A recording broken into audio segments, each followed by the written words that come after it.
Hashem, Parashat Vaishlach. Dans la paracha, il y a deux passages qui se connectent, okay, et qui vont nous servir comme une leçon, surtout avant la fête de Hanouka. Hanouka, on va en parler plus, mais il y a une connexion. Alors on va commencer. Yaakov Avinu, il passe 20 ans à Haran. Il se sauve de son frère. Il a travaillé 7 ans pour la femme Rachel. Et il a eu Léa. Et ensuite, il a eu 7 ans encore pour la femme encore Rachel. Oui, 14 ans. Après, il a demandé qu'il veut partir chez lui. Alors, Lavan dit non, je dois te payer pour ces 14 années. Alors, travaille un peu, dis-moi qu'est-ce que je te paye. Alors, ils ont fixé une entente. Voilà le brebis avec telle couleur. Et 6 ans, il lui a tiré sans lui payer. Jusqu'à la fin, il a eu marre de ce beau-père-là. Il a décidé de se sauver. Okay? Il se sauver. Alors, il s'en va avec ses 2 femmes. Maintenant, ça va lui prendre 2 ans. 2 ans pour rentrer chez lui. Mais est-ce qu'il lui était permis d'avoir 2 femmes? Il a eu 4 femmes, pas 2. Ah non. Tu poses la question, est-ce qu'il était permis pour lui d'avoir 2 sœurs? Se marier avec 2 sœurs. Il n'y avait pas la Torah. En vérité, toutes les 4 étaient sœurs. Toutes les 4 étaient du même père. Oui, toutes les 4. Rachid dit, à la fin de Toldot, toutes les 4 étaient du même père, Lavan.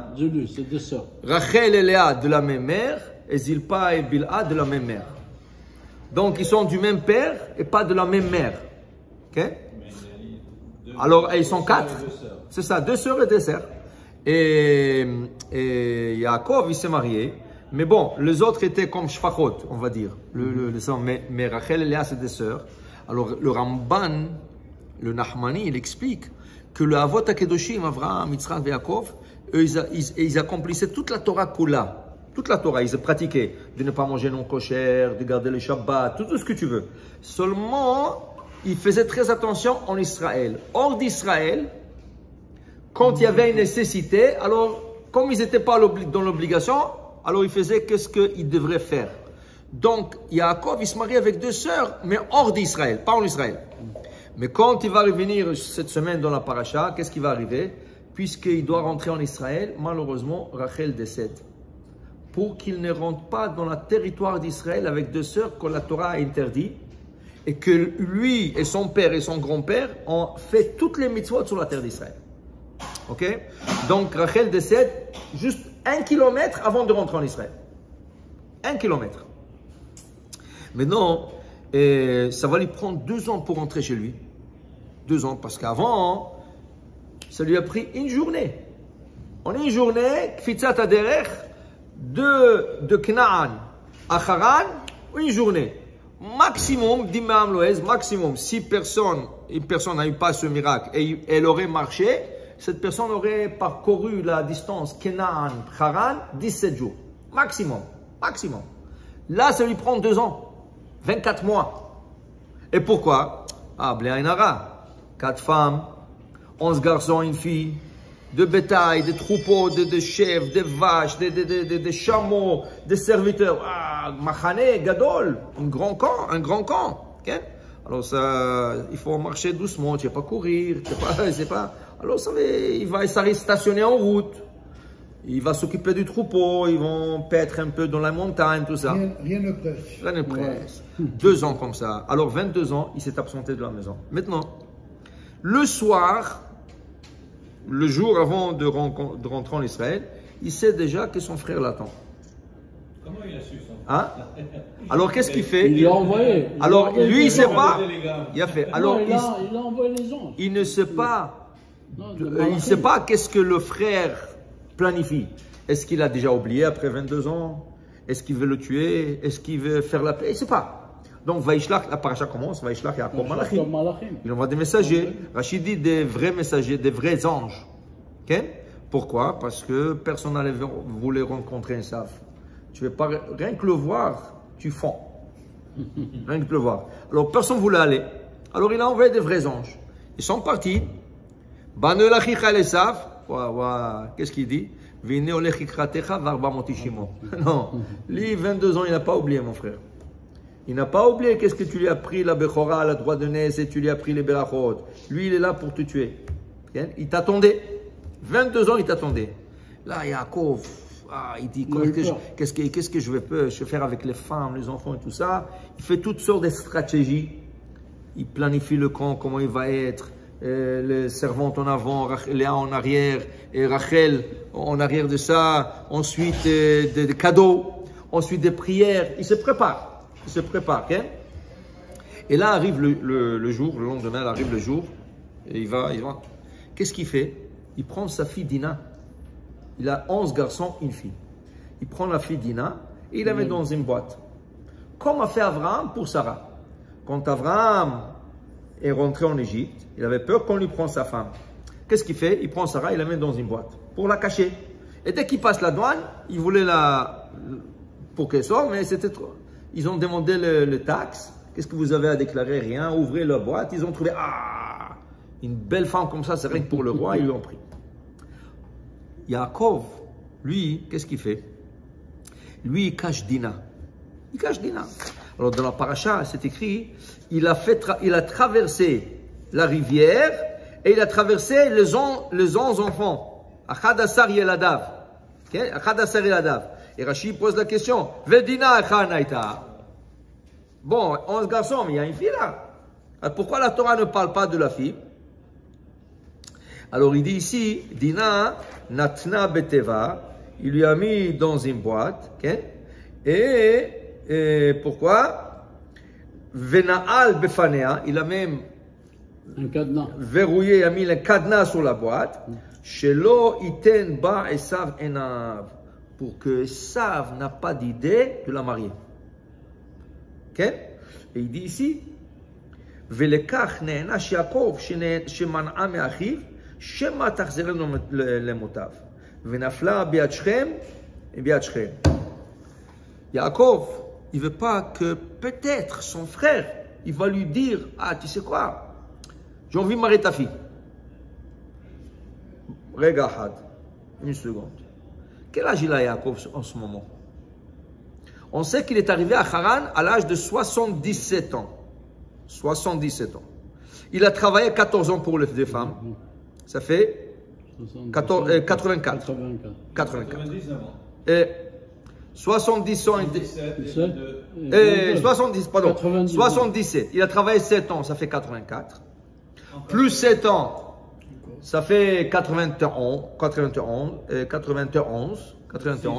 Plus 6 ans pour sa paye, ça fait 97. Plus 2 ans en route, 99.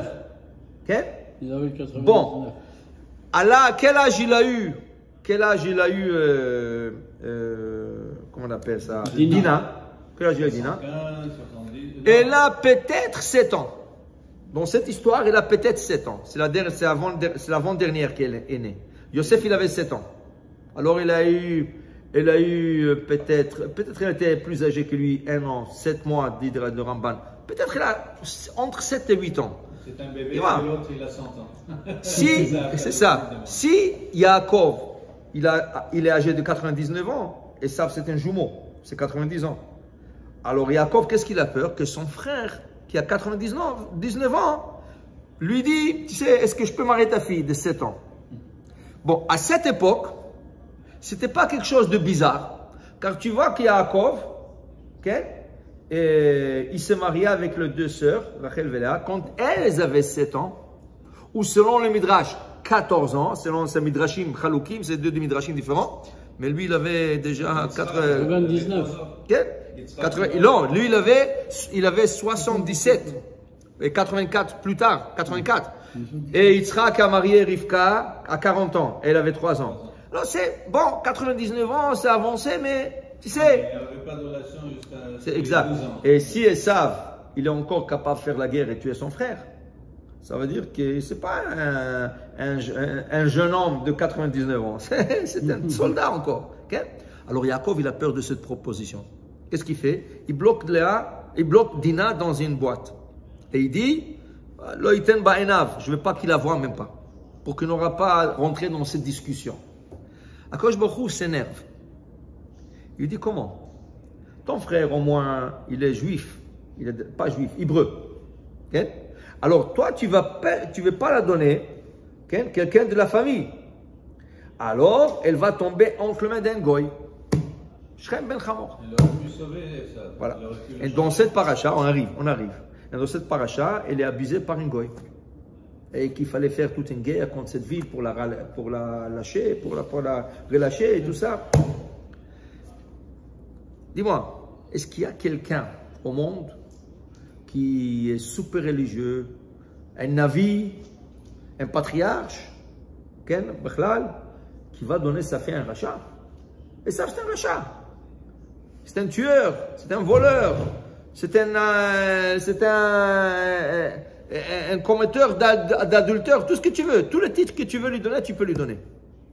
Qui c'est qui va donner sa fille, tzedeket? Elle a 7 ans, pure, innocente. À qui tu vas la donner? Et à cause de s'énerve. Pourquoi tu t'énerves, Hachem? Alors Rashi met dans une phrase dans le commentaire. Rashi dit le karnena Yaakov sheman'a me'achiv shema tachzirenu le mutav. Il y avait une grande possibilité. Si Esav se marie avec Dina, il fait tchouva. Il retourne à être un homme de Torah, un homme de mitzvot, un homme de ma'asim tovim, un homme qui s'approche à Dieu. Mais, disent les commentateurs, Yaakov il a dit, il ne le mérite pas. Qui veut dire, il ne mérite plus de faire tchouva. Tu as déjà 99 ans et tu n'as pas fait tchouva. Tu ne mérites pas de faire tchouva. Dis à Kosh Baruch Hu, est-ce que tu as pris ma place maintenant? Qui c'est qui décide si quelqu'un peut faire tchouva ou non? C'est Dieu. Hachem. Par exemple, Paro. Akadosh Baruch Hu lui donne 5 chances. On voit mes enfants, on voit les Hébreux, non.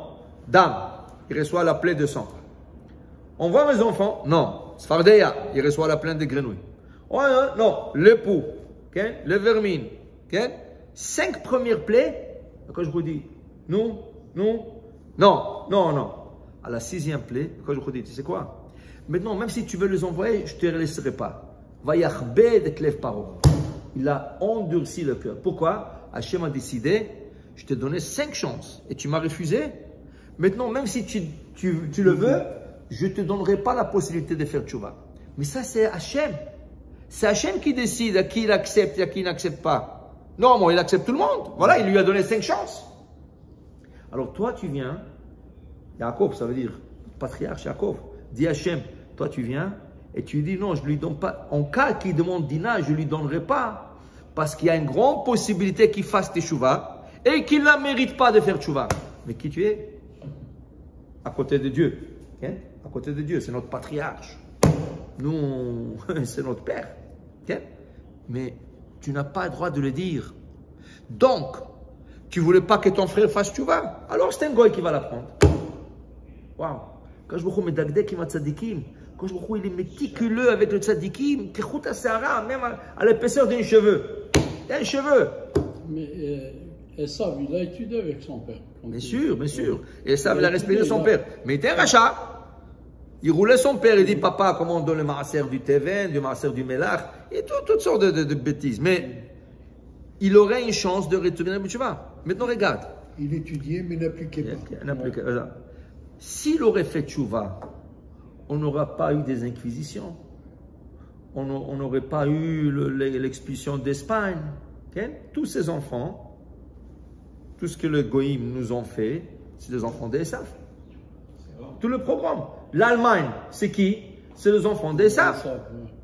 Hitler, Marchimo, c'est un Amalek. Amalek, c'est le fils d'Esav. Donc, on n'aurait pas souffert dans l'histoire, à travers toute l'histoire. Alors, c'est pas rien qu'une question que Dina a été abusée. C'est une question de 6000 ans. Génération après génération après génération. Tous les Juifs, tout ce qu'ils ont souffert, c'est à cause de cette histoire. Okay? Alors, qu'est-ce qu'on apprend de là? Ne repousse jamais un rachat. Un mécréant ne le repousse pas. S'il y a une possibilité qu'il fasse tchouva, ramène-le. Parce que sinon, tu vas souffrir. Sinon, tu vas souffrir de ça. Alors, tu as intérêt Des fois, tu dis, ah, c'est Racha, marchement, je ne veux plus parler de lui, je ne veux plus entendre de lui, il a fait tellement de mal. Écoute, Dieu il donne à faire tchouva au plus grand Rechaïm au monde. C'est une des raisons que j'ai vraiment respecté le rabbin Ben Hamou il y a 31 ans, quand je suis venu de Montréal ici. Il me disait, je ne refuse aucun juif. Il veut venir en voiture, laisse-le venir. Il veut fumer, qu'il vienne. Parce que si je le rejette, il ne va plus être de notre côté. Et en l'acceptant, il faut l'approcher. Il peut revenir à la religion. Et ça a été sa politique pendant des années. Il a fait ça. Donc, on continue dans la paracha. Dans la paracha, nous allons maintenant, ça c'est le début de la paracha, nous allons un peu vers la fin, pour faire la connexion. Vers la fin, la paracha nous parle des enfants d'Esav. Au début de la paracha, on parle des enfants de Yaakov. Au vin Shimon Lévi, il les a traversés, il est venu en Israël. Maintenant, on parle des enfants d'Esav. Alors, vers la fin de cette paracha, okay, il y a ici un verset. Bereshit 36. C'est 36, 12, le verset 12, qui dit comme ça. Voilà qu'on nomme les 4 femmes de Esav. Il avait 4 femmes. Okay, les 3 femmes d'Esav, les 3 femmes. Et chaque femme, les enfants qu'elle a eu ensemble avec voici le prénom des enfants d'Esav. Eliphaz, ben Ada et chez Esav. Eliphaz était le fils de Ada, la femme d'Esav. Reuel, ben Basmat et chez Esav. Reuel était le fils de Basmat, la femme d'Esav. Okay? Et là, Eliphaz, il a eu autant de enfants. Okay? Et là, la Torah rentre un verset. Vetimna, il y avait une femme qui s'appelait Timna. Aïta pilegesh le Eliphaz ben Esav. Il y a une fille qui s'appelle Timna. Elle se marie avec le fils de Esav. Eliphaz, le premier qu'on a nommé, l'Eliphaz. Maintenant, elle n'est pas sa femme, elle est sa concubine. Quelle est la différence entre une femme et une concubine? Dit Rashi, la Gemara, c'est la Gemara en Sanhedrin. Okay? La Gemara dit, une femme, tu dois lui donner un contrat de mariage qu'on appelle la ketouba. Une concubine, c'est une femme conjointe de fait. Tu vis avec elle, vous faites les achats ensemble, vous faites tout ensemble. Okay? Mais il n'y a pas d'obligation, il n'y a pas un contrat. Tu peux la renvoyer quand tu veux. Alors ça, c'est une concubine. Eliphaz, il prend comme concubine, Pilegesh, Timna. Une femme qui s'appelle Timna. Maintenant, cette Timna, en passant, ce verset, Vetimna aïta Pilegesh, ce verset, un après-midi de Shabbat, Rabbi Chaim Vital, il passe à côté de son maître, le Harizal, et l'Harizal fait une petite sieste, le Shabbat, et il est en train de voir que son maître, qui s'assoit comme ça sur une chaise, prendre ses petites siestes, est en train de murmurer quelque chose. Il s'approche, il n'arrive pas. Donc, quand le rabbin se réveille, il dit, Rabbeinu, je vous ai vu dire quelque chose, je ne sais pas qu'est-ce que vous avez dit. Il dit, oh, tu ne sais pas, dans mon sommeil là, j'ai eu du ciel, des explications sur le verset Vetimna aïta pilegesh l'Eliphaz. Et Timna était la concubine d'Eliphaz. Oh Rabbeinu, pouvez le partager avec moi? Il lui a dit, même si tu vas vivre 120 ans, je ne terminerai pas de l'expliquer. Il y a tellement d'explications là-dessus. Et tout ça, il l'a eu dans un rêve comme ça, le Harizal. Il a dit, tu sais combien d'explications il y a là-dessus? 120 ans ne suffiront pas d'expliquer ce verset. Mais nous, aujourd'hui, on va faire le pshat.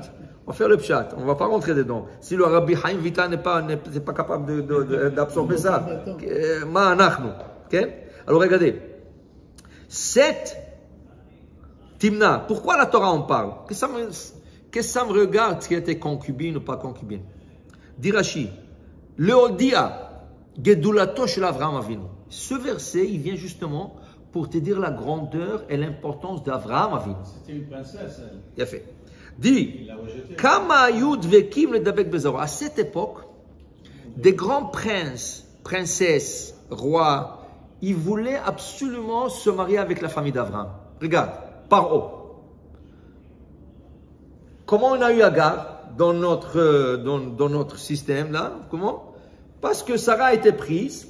Le lendemain, quand il envoie Sarah, Paro envoie Sarah, il préfère que sa fille, Agar, soit une servante de la maison d'Abraham et pas se marier avec une prince. Elle aurait pu marier un prince d'un grand pays avec de l'argent. Non, je préfère qu'elle soit un. Okay? Tout le roi, il voulait absolument se coller avec Abraham. Abraham, c'était une sommité.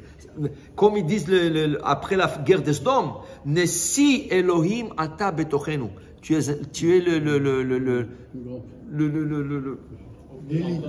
l'élite, c'est ça, de la génération. Le Goïm ont compris ça. Donc, Timna est une princesse, son père c'est un roi.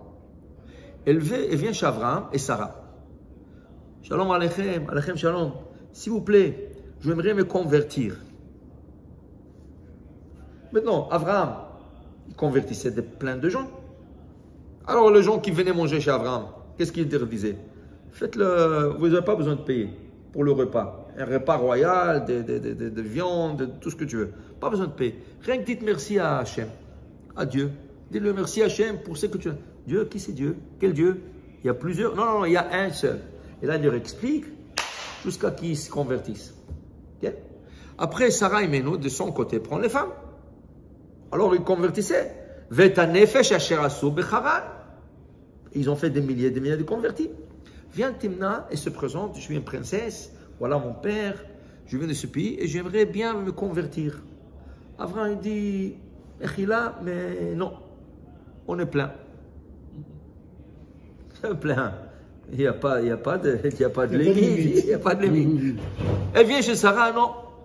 On ne peut pas. Elle est partie chez Yitzhak, non. Elle est partie chez Yaakov, non. Alors, qu'est-ce qui se passe? Dit Rachid. Elle est venue se coller à la descendance d'Abraham. Et c'est une princesse. Maintenant, d'où ce qu'on le voit dans la paracha, dans la fin de la paracha, Ve'achot Lotan Timna, son frère c'est un prince, il s'appelle Lotan. Il fait partie d'Aloufé Esav. Alors, elle dit, tu sais quoi? Si je ne peux pas marier, je ne peux pas me convertir, me marier avec un juif, un hébreu, okay? Alors au moins, tu sais, je vais chercher des liens de la famille. Alors elle dit, attends, qui c'est qui est connecté à cette famille? Attends, Esav. Esav, c'est le petit-fils d'Abraham. Mais Esav est déjà âgé, il ne va pas se marier. Alors il est parti chez voir son fils, Eliphaz. Dis-moi, toi, tu es connecté avec Abraham? Oui, c'est mon oncle, c'est mon grand-oncle. Ah oui, est-ce que je peux être ta femme? Non, j'ai déjà une femme. Mais tu sais quoi? Tu peux être ma concubine. Tu veux être ma concubine? Oui. Oui, parce qu'au moins j'ai une connexion avec la famille d'Abraham quelque part. Alors Timna a été pilegesh l'Eliphaz, il a fait. Maintenant la Torah continue, le verset continue, chapitre 36, 12. Vateled l'Eliphaz et Amalek. Qui est né de cette relation de Timna et Eliphaz? Amalek. L'ennemi juré, l'ennemi numéro 1 de Dieu. Que Dieu dit,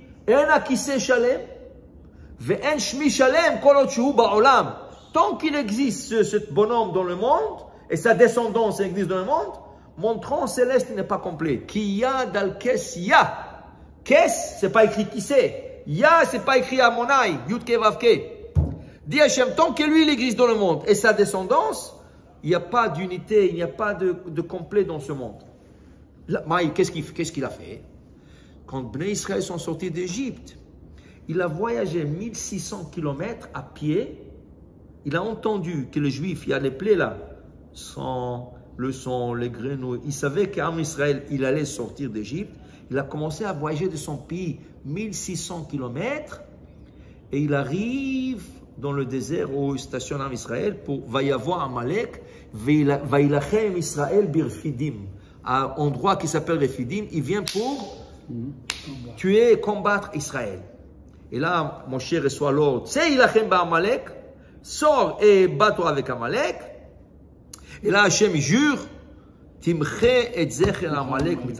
Je effacerai, j'anéantirai le nom d'Amalek sur cette terre. Le monde, les nations du monde, dès qu'ils ont entendu Kriyat Yam Souf, ils tremblaient. Aloufé Edom, Yochazem Ora'ad, les grands d'Edom, le grand soldat d'Edom, ils tremblaient. Alors comment Amalek il ne tremble pas? Amalek il dit, il fait le kamikaze. Il n'a aucune chance de nous battre, de nous faire du mal, mais il dit, c'est quoi? Au moins, je vais montrer au monde entier qu'il n'a pas peur d'Israël. Mais pourquoi il fait ça? Quel est son intérêt? Très simple. Sa mère, qui était rejetée de la famille d'Abraham, Abraham ne l'avait pas, Isaac ne l'avait pas, Jacob.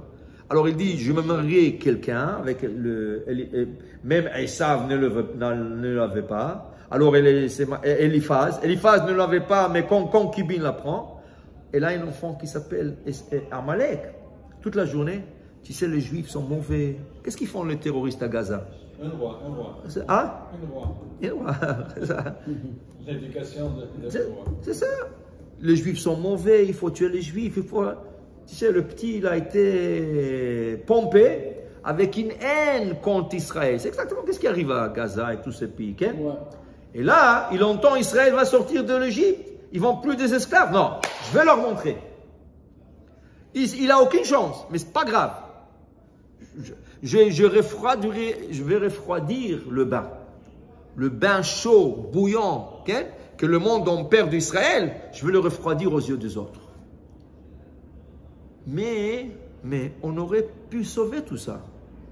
Pourquoi Abraham ne veut pas la convertir? Tu as converti tellement de monde. Qu'est-ce qu'elle a fait, cette fille? On n'a pas lu dans la Torah qu'elle a fait quelque chose de mauvais? Hein? Mais est-ce qu'on a vu dans la Torah que c'est mauvais? Est-ce que tous les convertis étaient les Shem Shamayim? On ne sait pas. On n'en parle pas. On sait que Etanefesh et Sharasu Becharan. Pourquoi Abraham ou Sarah Imenu, Atzadeket? Ça doit être, si Abraham et Sarah ne voulaient pas l'accepter, il y a eu une raison. On ne sait pas. Mais avec toute cette raison, c'est ça, ils ont dû voir quelque chose en elle, malgré qu'elle était princesse, tout ce que tu veux, ils ont dû voir quelque chose en elle qui ne leur a pas plu. Alors, mais avec tout ça, regarde, tous les ennemis, les plus grands ennemis d'Israël, Hitler, c'est un Amalek. Haman, c'est Amalek. Haman voulait anéantir les Juifs, pas battre les Juifs, combattre les Juifs, anéantir les Juifs. Hitler, il voulait anéantir les Juifs. Tout le grand qui voulait anéantir le peuple juif en entier, dans le monde en entier, c'est la descendance d'Amalek. C'est la descendance d'Amalek. Alors on aurait pu peut-être, si Abraham l'aurait accepté, ok, le palais Shem Shamayim, on aurait pu gagner tout ça. Là, la Gemara nous enseigne une règle. Les olam, à tout jamais, yé smol docha, viamin mekarevet. Quand tu repousses quelqu'un, repousse-le avec ta main gauche, la main faible. Mais quand tu le rapproches, rapproche-le avec la main droite. Il ne fallait pas repousser ni Amalek et ni Esav. Okay? Et si tu les as repoussés, il ne fallait pas complètement le repousser. Il fallait le ramener un peu. Okay? Alors là, puisque ça n'a pas été fait, voilà, regarde.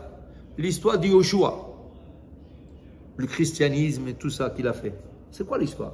L'histoire est, il est en train de revenir. Il est en train de revenir avec son maître, Rabbi Yoshua. Et Rabbi Yoshua ben Parachia. Son maître s'appelait aussi Yoshua. Son maître s'appelait Rabbi Yoshua ben Ferachia. Et Rabbi Yoshua ben Ferachia, ils rentrent dans la ville. Et en route, ils stationnent dans un motel. L'hôtesse de l'hôtel, c'était un juif. Dès qu'il voit Rabbi Yoshua, waouh, c'était un Avbedin.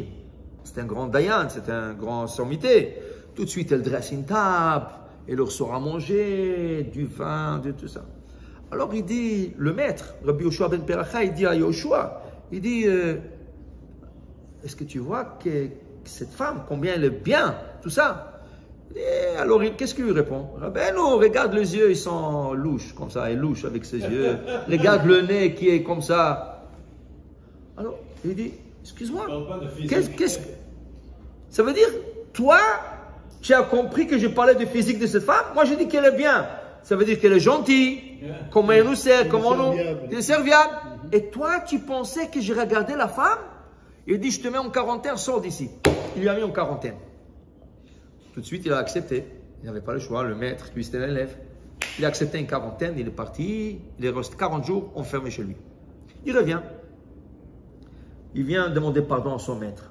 Rabbeinu Mechila, parce que ce que je pensais de vous et tout ça, dis-moi, ça ne me passe pas encore. Qu'est-ce que tu pensais de moi? D'où tu as eu cette idée? Moi, j'ai regardé encore 40 jours. Il est parti encore 40 jours.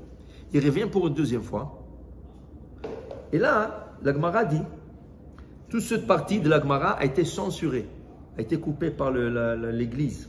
Mais après, ils ont pris toutes les censures de l'histoire de Yoshua, ils l'ont mis dans un livre. Ça s'appelle Chesronot Hashas. C'est un petit livret, ça s'appelle Chesronot Hashas. Il est venu pour une troisième fois, troisième fois chez son maître. Il lui dit, Rabbeinu Mechila, maintenant la Gemara dit, Rabbi Yoshua ben Facher, en ce moment-là, était en train de lire les chemins. Alors, qu'est-ce qu'il lui dit? Il lui dit comme ça, attends-moi, attends que j'ai fini le chemin. Alors lui, il pensait, qu'est-ce qu'il lui dit? Va-t'en. Il pensait qu'il lui dit, va-t'en encore. Il dit, ça veut dire qu'il ne veut pas m'accepter. Il est sorti, il a trouvé une brique, il a commencé à l'adorer, à se prosterner devant, et là, il s'est fait sur sa religion. La Gemara a dit... C'est difficile à accepter parce qu'il connaît son maître, il le voit en train de prier, il n'a pas compris qu'il est en train de prier. Ouais, c'est... Ça veut dire que lui, inconsciemment, il était pensait pas... déjà... C'est ça, il faisait, il avait l'idée. Et ça.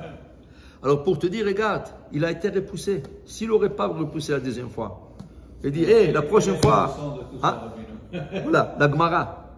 Le olam tiye smol docha, tu l'as repoussé pour une fois, 40 jours, ça y est, accepte-le. Mais là, tu l'as repoussé une deuxième fois, et lui, il pensait que c'était une troisième fois, et là, tu as eu toute une religion qui se bâtit contre les Juifs. Il y a un rabbin qui a dit, qu'est-ce que ça veut dire pousser avec le ça veut dire tourner-le. Tourner sa mentalité. Ah, c'est ça. On le pousse d'un côté, on le tourne. Il est en train de le retourner, c'est-à-dire... Ah non, on remet de l'autre côté, Chazak, il a fait moi. Dire, essayer de le ramener. Essayer de ramener. De là, on comprend, tu ne repousses jamais un juif. Parce que tu ne sais pas comment il peut tourner. Il peut tourner le plus grand, tu sais, les plus grands ennemis des juifs, c'est les juifs. Ouais, mais... Les plus grands de nos ennemis, ils sont des juifs. Regarde ce qu'on a en Israël. De qui ils souffrent le plus? Des Arabes? Non. Avec les Arabes, on peut encore dealer. On a des bombes, on a tout ce qu'il faut. Mais les Smolanim, les gauchistes, c'est le pire. C'est l'ennemi de l'intérieur, c'est le pire ennemi. Qui c'était les plus grands ennemis à l'Holocauste? Le capot. Et qui était le capot? Des Juifs.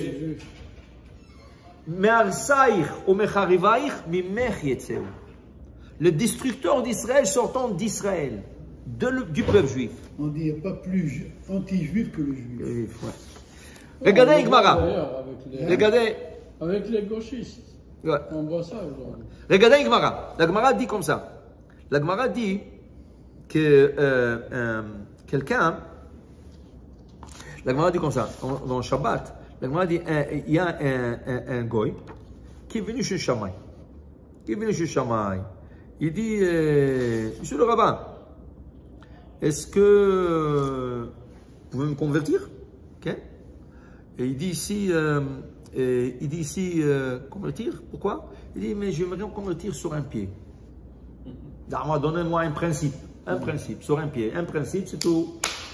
Je m'avais dit, regarde, j'ai un bâton ici, je te donne 2 secondes, tu t'enfuir. Sinon, tu le reçois sur la tête. L'autre, il est vite sorti. Il ne voulait pas. Où il est parti? La maison d'études juste en face. Qui était juste en face? Beth Hillel. Alors il lui dit, oui mon fils, qu'est-ce que tu aimerais? Il dit, j'aimerais me convertir. Mais sur un pied, sur un principe. Il dit, mais sûr, je te donne un principe, le reste, zilgemor, le reste va étudier tout seul. Moi je te convertis, je te donne la théoda, et après, il dit, ouais, c'est quoi le principe? Il dit, ce que tu n'aimes pas qu'on te fasse, ne fais pas aux autres. En d'autres mots, quand c'est un goy, il ne peut pas comprendre. Alors qu'est-ce que tu lui dis? Ce que tu n'aimes pas qu'on te fasse, ne fais pas aux autres. Il dit c'est tout, il dit c'est tout. Le reste, est-ce que tu es capable de le faire? Il dit oui. Voilà la Théouda, converti. Le reste, va l'étudier. Maintenant, à cette époque, ils étaient honnêtes. Alors vraiment, il est parti, il s'est investi, il est devenu un... Il est venu un autre, il est parti chez Shammai encore. Il dit, monsieur le rabbin, je peux me convertir? Il dit oui. Pourquoi? Il dit, j'aimerais être un Kohen Gadol, le grand prêtre d'Israël. Il lui dit, je te donne même pas une seconde, je ferme les yeux, tu vas-t'en ou je te donne quelque chose sur la tête? Il est parti, il est sauvé. Il est parti en face. Il dit, oui. Il dit, monsieur le rabbin, je vais me convertir. Oui, mais j'aimerais être le Kohen Gadol. Oui, bien sûr. Mais dis-moi, est-ce que tu connais le service du Kohen Gadol à jour que pour? Il dit, non, je ne connais pas. Il dit, alors il faut que je t'apprends. Il dit, oui, mais vous allez me convertir? Bien sûr. Je te convertis, tu vas devenir juif. Petit à petit, tu vas devenir le Kohen Gadol, mais il faut que tu connais le service. Alors je t'apprends le service. Il s'est assis avec lui, il a commencé à apprendre le service de Kippour. Qu'est-ce qu'il faut que le Kohen Gadol fasse? Il y a tout un service, non? Ils sont en train de lire, et là ils arrivent à un passage, Vehazar akarev yumat. Et l'étranger qui s'approche au tombe sera exécuté avec une peine de mort.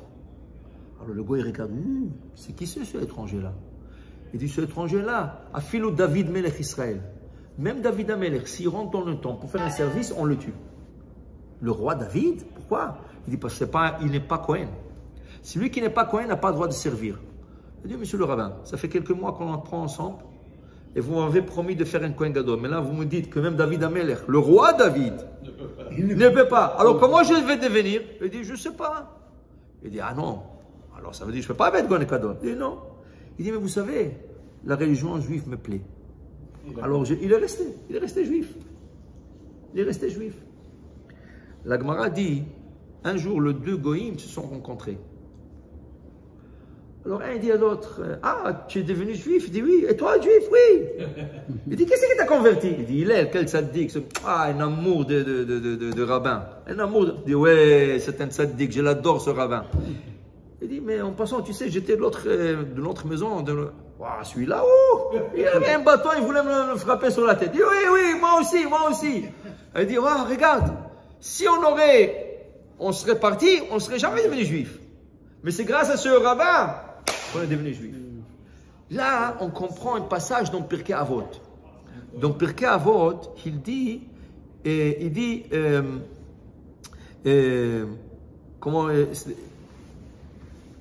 il est l'omer, Evem et Talmedav shel Aaron, Oev Shalom, Voev Shalom, Verodev Shalom, Oev et Aberiot, Karvan la Torah. Il faut savoir comment rapprocher les gens à la Torah.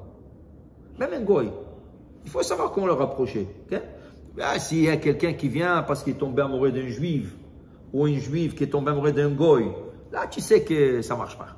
Parce que tu vois qu'ils ont intérêt que se marier, ils ne veulent pas garder le kasher, ils ne sont même pas en train de garder le Shabbat. Si tu vois, c'est un couple, il dit non, je suis tout prêt à faire, garder le Shabbat, tu vois, faire le Shabbat, le kasher, ok, il y a quoi parler. Mais tu vois qu'ils sont rien que là pour l'amour, il n'y a rien dedans. Qu'est-ce qui va le convertir? À moins qu'il trouve quelqu'un pour $500, 2 semaines et ça y est. Il y a beaucoup, il y a plus que ça. Alors il dit, mais il faut savoir comment ramener les gens. Tu ne repousses pas un juif, okay? Même pas un goy. Mais pas un juif. Okay? Alors tu vois quelqu'un qui n'est pas dans le droit chemin. Il est venu en voiture Shabbat. Tu l'as vu. Tu vas commencer à le crier. Il ne va jamais venir. Okay? Tu le vois manger à McDonald's, non kosher. Tu vas rentrer, tu vas lui crier. C'est fini. Tu l'as perdu. La honte que tu lui feras, tu l'as perdu. Exactement. Alors il faut savoir. Okay? Des fois, il faut crier. Des fois, il faut se mettre. Okay? Si quelqu'un veut te faire quelque chose que, par exemple, il vient Shabbat et à la synagogue, il commence à parler de bêtises et tout ça, là tu l'arrêtes. Hé monsieur, c'est pas la place ici, sors dehors. Okay? Mais c'est comme ça, faire honte, c'est comme ça. Non. Il dit, mais Karvan la Torah. Rapproche les gens à la Torah. Rapproche-leur, explique-leur, montre-leur.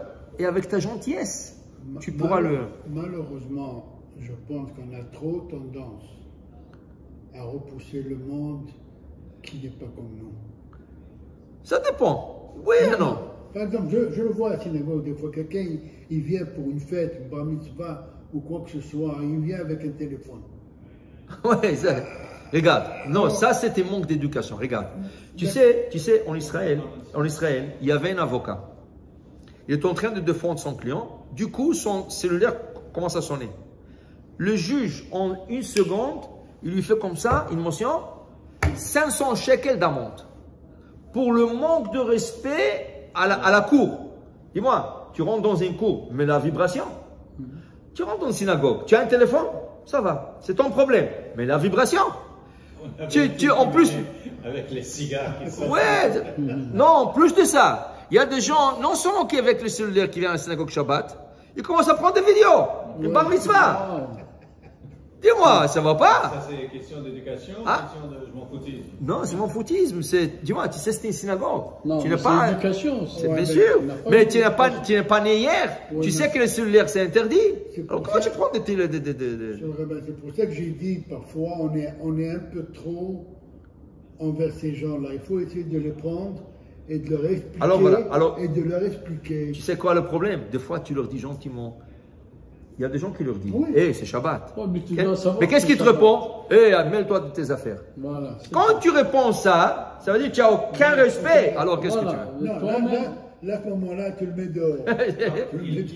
Qu'il mange pas cachère, c'est son affaire à lui. Donc, tu peux trouver le moment durant un cours pour expliquer ce que c'est cachère, pas cachère. Mais là, il le fait en public. Ouais. Non, mais il sait qu'il vient à la synagogue et ça. Il faut qu'il respecte. Dire par là, parfois, on a des personnes qui viennent à la synagogue avec un téléphone. Et à ce moment-là, on tombe sur eux comme. Non, il faut qu'il y ait un gabaï. C'est ça, bien sûr. Il y a toujours des gabaïs. Il faut savoir. L'idée, on conclut l'idée de cette classe, qu'il faut approcher les gens. Ouais. Donc, surtout dans notre génération. Mais il faut savoir comment rapprocher aussi. Oui, mais pas samedi. Il ne faut pas que tu descends à son niveau à lui.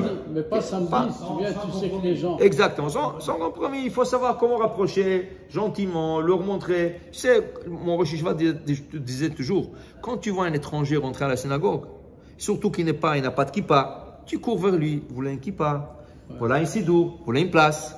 Déjà, il se sent à la maison. Exactement. Et si personne ne fait qu'à lui, le pauvre, il reste là-bas. Personne ne lui donne ça, il ne fait pas s'asseoir, il est debout. Okay? Moi, je n'ai jamais su qu'un Ashkenaz, tant qu'il n'est pas marié, il n'a pas le droit de mettre un talit, c'est ça? Ouais. Moi, je n'ai jamais su ça. Alors maintenant, tu l'as su? C'est la première fois, le samedi dernier. Non, c'est connu. Ah ouais, il y a des années, ça. Oh, Radonai, il est en l'âme.